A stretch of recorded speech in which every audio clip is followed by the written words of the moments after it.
सीता स्वयंवर की कथा। श्रीराम और माता सीता का विवाह। मिथिला नरेश राजा जनक ने अपनी पुत्री सीता के विवाह हेतु स्वयंवर रचाया था, जिसका निमंत्रण उन्होंने महर्षि विश्वामित्र को भी भेजा था। उस समय श्री राम और लक्ष्मण ऋषि विश्वामित्र के साथ उनके आश्रम में थे, इसलिए उन्होंने सोचा कि श्री राम लक्ष्मण को भी मिथिला में उनके साथ चलना चाहिए।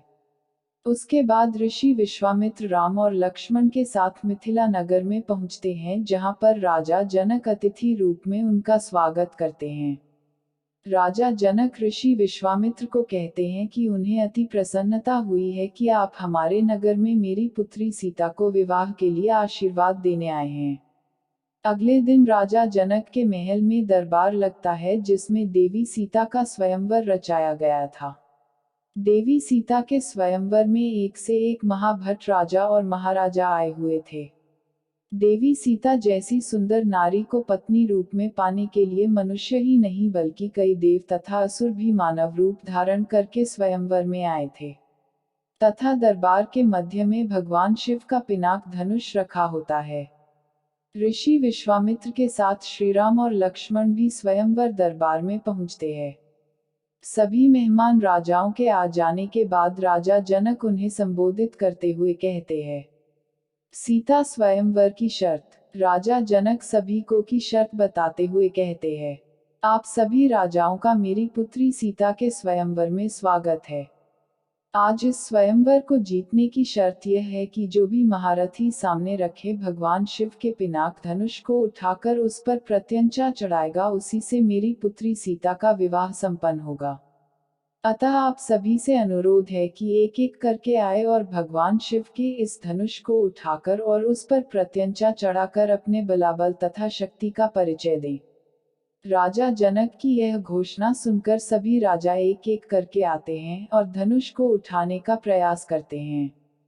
लेकिन भगवान शिव के उस धनुष को उठाना या प्रत्यंचा चढ़ाना तो दूर, कोई भी राजा महाराजा उस धनुष को हिला तक नहीं पाया। बहुत समय बीत जाने के बाद भी जब कोई राजा उस धनुष को हिला नहीं पाया तो महाराजा जनक को क्रोध आ गया। उन्हें लगने लगा कि कोई भी इस शिव धनुष को उठा नहीं पाएगा और उनकी पुत्री सीता अविवाहित ही रह जाएंगी। यही सोचकर उन्होंने वहां उपस्थित सभी राजाओं की निंदा करने शुरू कर दी कि उनमें से कोई भी लायक पुरुष नहीं है जो शिव धनुष का उठा सके। राजा जनक की ऐसी अपमानजनक बातें सुनकर लक्ष्मण जी को क्रोध आ जाता है और वह इसे श्री राम तथा रघुकुल का अपमान समझते हैं। लक्ष्मण जी राजा जनक को ललकारने लगते हैं कि वह उनके तथा श्री राम के सभा में होते हुए पूरी सभा को अयोग्य कैसे कह सकते हैं। तब ऋषि विश्वामित्र ने लक्ष्मण जी को शांत कराया और श्री राम को धनुष पर प्रत्यंचा चढ़ाने के लिए बोला। श्री राम विनम्र भाव से ऋषि विश्वामित्र जी को प्रणाम करके शिव धनुष की तरफ बढ़ते हैं तो वहां पर उपस्थित राजा उनका उपहास करने लगते हैं, क्योंकि कहा जाता है कि उस समय भगवान राम की आयु लगभग 16 से 17 वर्ष की थी। इसलिए वहां उपस्थित सभी राजा उन्हें, लो अब चिड़िया पहाड़ उठाने को चली है, बोलकर उनका उपहास उड़ा रहे थे। लेकिन भगवान विष्णु के अवतार श्री राम सहर्ष भाव से शिव धनुष को प्रणाम करते हैं और केवल अपने एक ही हाथ से शिव धनुष को उठा लेते हैं, जिसे देखकर वहां उपस्थित सभी राजा हैरान रह जाते हैं। तभी श्री राम धनुष पर प्रत्यंचा चढ़ाकर उसकी डोरी को खींच देते हैं, जिससे वह शिव धनुष टूट जाता है और स्वयंवर की शर्त के अनुसार देवी सीता और श्री राम का विवाह हो जाता है। माता सीता श्री राम को वरमाला पहना देती हैं, श्री राम को अपने पति के रूप में स्वीकार करती है। यह देखकर राजा जनक तथा उनके परिवार जन की खुशी की कोई सीमा नहीं रहती। तब राजा जनक ऋषि विश्वामित्र को बधाई देते हुए उनका अभिनंदन करते हैं तथा श्री राम और देवी सीता के विवाह के आगे के कार्यक्रम के बारे में पूछते हैं। ऋषि विश्वामित्र राजा जनक को कहते हैं कि हे जनक, यह विवाह तो शिव धनुष के अधीन था।